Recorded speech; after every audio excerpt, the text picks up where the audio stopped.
All right, so day 25, we just rocked up at the job site.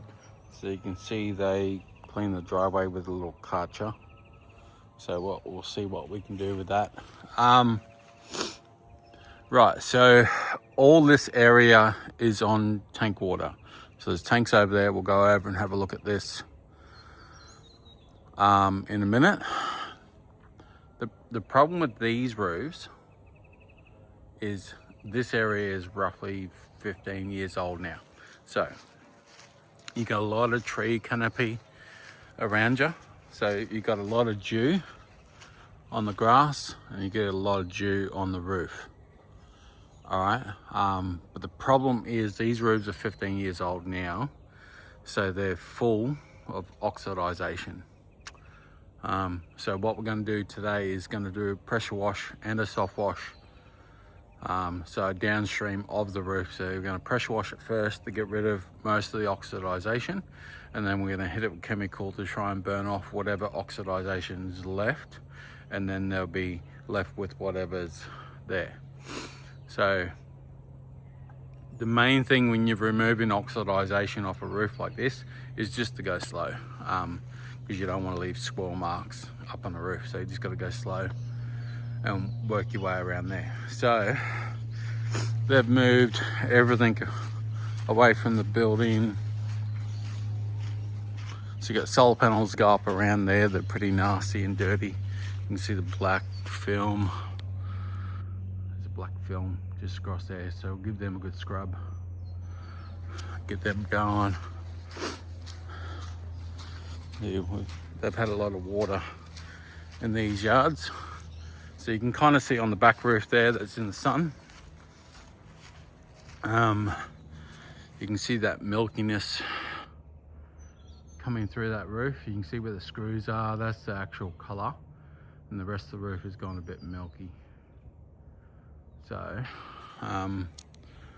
what we'll do is, so I learned being in the fire brigade. So in the volunteer fire brigade, I was there for 3 years. Whenever we went out to site to go do a fire, we'd always stop and assess the situation, especially if it's kind of large grass fire. So we assess the situation, see if we need to drive into the black side of the fire and start putting it out there, if we could tackle the headwind, and if we could attack the front of the fire. But we always did, we called it a recce. So we walked around or drove around the fire, had a quick look at it. It was the fire traveling to a structure, do we need to call in reinforcements, all that type of stuff. So when I say we're doing a recce on a job, which is what we're doing now, is we're walking around the job site, seeing if there's any liabilities before we wash.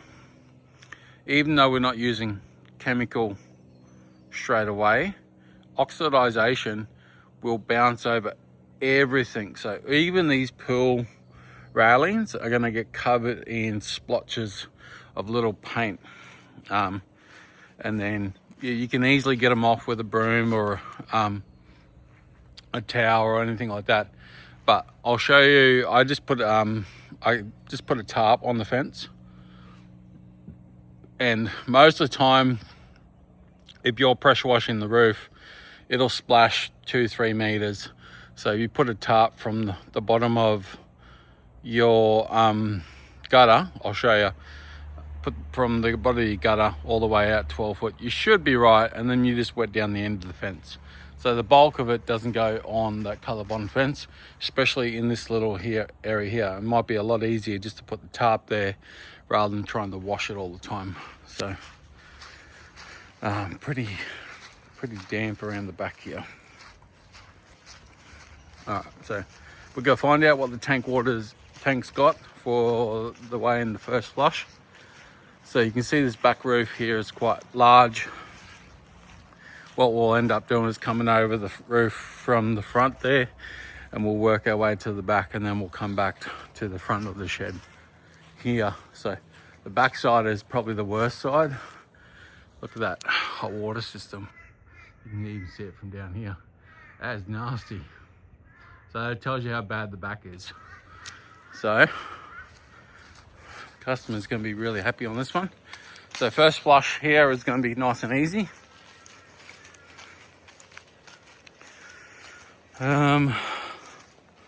So you got the little overflow pipe. So unscrew the thread on that, drop it on the ground.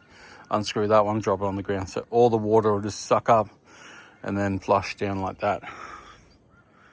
So nice and easy. Normally if there's a first flush, you'll be looking for a cap or something in the ground, but that's what the plumbers have done, or they've done it since the plumbers. So we'll get them dropped out and go from there.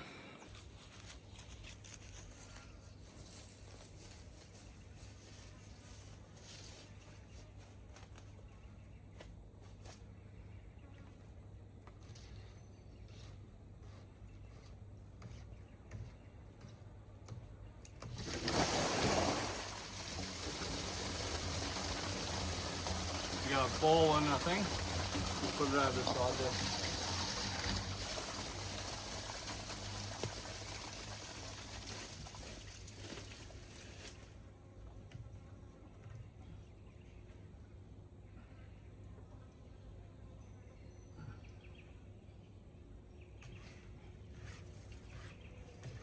Sometimes they're really hard.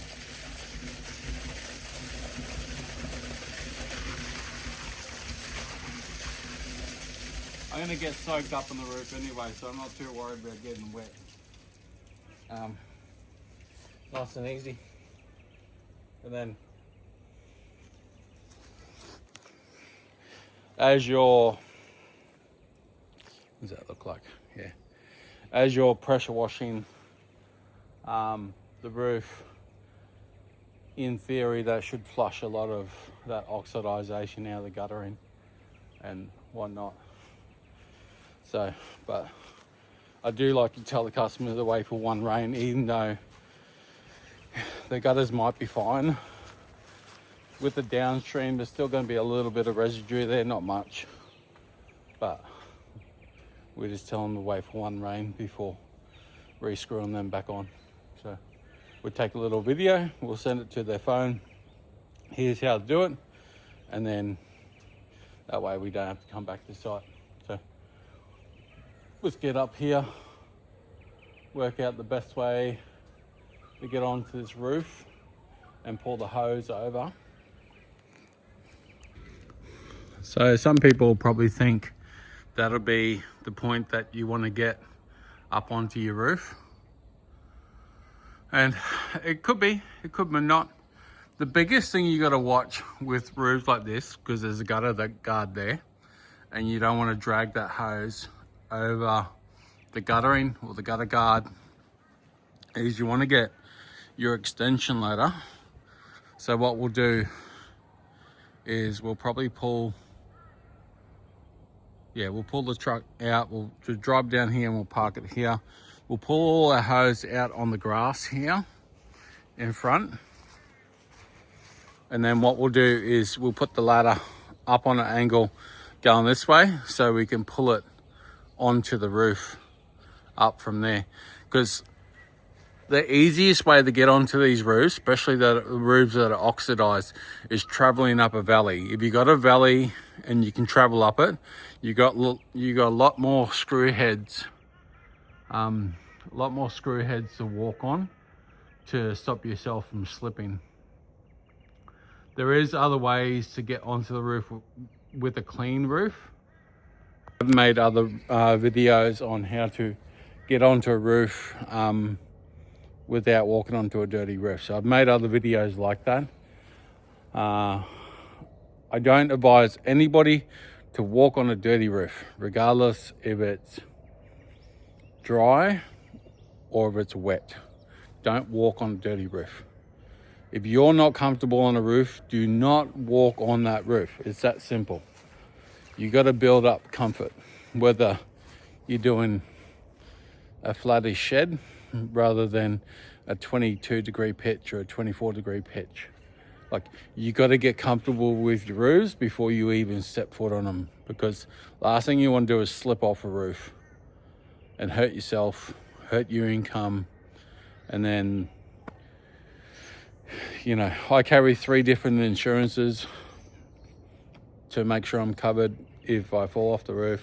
I've got income protection, I've got public liability, and I've got private health cover and all that type of stuff, so I can get in quick to what I need to. So, you know, you just got to play it by ear and play it safe. That's the biggest thing. Everything has got to be safe. Like, we're in Queensland, so we're allowed to be on the roof. The gutter's got to be under 3 meters high, what the standards are, and it can't be over a 28-degree pitch. Otherwise, you have to have scaffolding and all that type of stuff. And honestly, if you've got to be putting ropes on that roof, how the hell do you get to the peak to put a safety harness on that damn roof, come all the way down without being unsafe? Is every homeowner got to have a gantry rail to go all the way to the peak, to have a static line all the way across the top of their roof? They're not going to do it. I just don't understand these people. They just keep writing laws into place. They're just not practical, because no homeowner is going to spend 50 grand on securing their roof just to get it washed. So what do? We're going to get into this. So pull this truck around and go from there. So I just turned on the machine. We got all the hose coiled out here, ready to go, speed up the roof. The sun is on the roof now, so got to be careful because we've got to walk on the wet grass to get onto the roof. So you've got the one down here, surface clean off the top there. We'll get up there, we'll make a little room for us, and then we want to get up to the aerial at the top to put the hose around so that it doesn't feed down the roof on us. But I can already see the heat coming off the roof, so let's get up there and get going. So we've just got our pathway up on the roof here. So I've just cleaned this side of the roof here. I've got the hose over here out of the way. So I've got this valley here, got that roll of wire in there, so I've got to go through. I've washed down to the corner there, so I'm going to blow the leaves across the roof to get away from the pool, so the wind's going that way, so if I can blow the leaves across the roof, then hopefully they'll just drop onto the edge, and then I can blow them away from there. Like all the ones over here, they'll just go wherever they want. That's fine. But you can see the difference in the roof there, all the oxidization of powder. Like, you only have to rub your hand against it and get the powder coming off. It's really slippery, so even though when I got the roof wet, like I'm working down there, I'm really moving slow, worked out where I'm going, where I haven't been, and I'm trying to stay on all the clean stuff. Even though it's wet, I'm always taking my time. Nothing's rushed. I'm not going bat out of hell, especially when I'm doing this type of work. I'm always calculating where I gotta go, what I gotta do. So nice and slow, steady, and then you get to the end of it. And you can kind of see where I've cleaned my ladder. So I've got all my exit pathway done. So now we're gonna push around the roof this way, and come around on the back side. Come around on the back side, and then we'll push over there, and then we'll finish off that little bit down there. So you can see where I've washed on the back here. So even though I've pressure washed, there's still staining in the valleys there. That's what the downstream will do. So downstreaming will clean that up. And the main reason I want to square off the roof like this is once I get past those solar panels and I've got a pathway across the top of the roof, I'll come back here and I'll downstream this bit of the roof, and then I'll wash, and I'll come back and I'll rinse. So I'm always washing, rinsing, washing, rinsing. So by the time I come back around the roof and I'm over here, I'm not pulling that hose all the way back down to the end of the roof. Because if you've done roofs before, all these screw heads start chewing up your hose, and then the hose doesn't last as long. So the more you can do stuff while you're there, the quicker and easier it's going to be. And even better that I got the downstream on the truck with the remote control in my pocket, that I can go on and off the chemicals without going down the ladder. You could always get a platform ladder, run around the house and downstream it from the ground, no problems. It's just going to take you longer. Different gear takes you a different speed, different, you know, everything's different. So you work with what you got until you get to a stage where you get something better. So yeah, so we're going to push all that out and then do some chemical, push across the top here and get all that clean. And I want to get onto that hot water system. That's a good before and after photo. Alright, so we're finished on this job here. It's much later this afternoon, so we're going to head home. Going to do a driveway on one lady on our waiting list. She's like 93, so we just do a driveway every year to make sure she doesn't slip over. And yeah, I only really booked this one job in today because it's quite large and it was a bit old, he told me, so we just wanted to make sure we got it done properly. And you know, when I book a job in, I kind of know the area, especially this pocket. I already know the roofs, the types, houses. They're quite large, and they take time to do it properly. Like, not only have you do the roof, you got to clean out the guttering because of the gutter guard. Then you got to clean out all the rain heads, and then you got to clean up the concrete.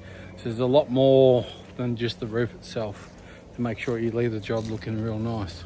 So we'll head to this driveway job and get packed up here. But this is putting the tarps on the fence there and there. Make sure the fence didn't get damaged. Simple little driveway, we just cleaned the whole lot.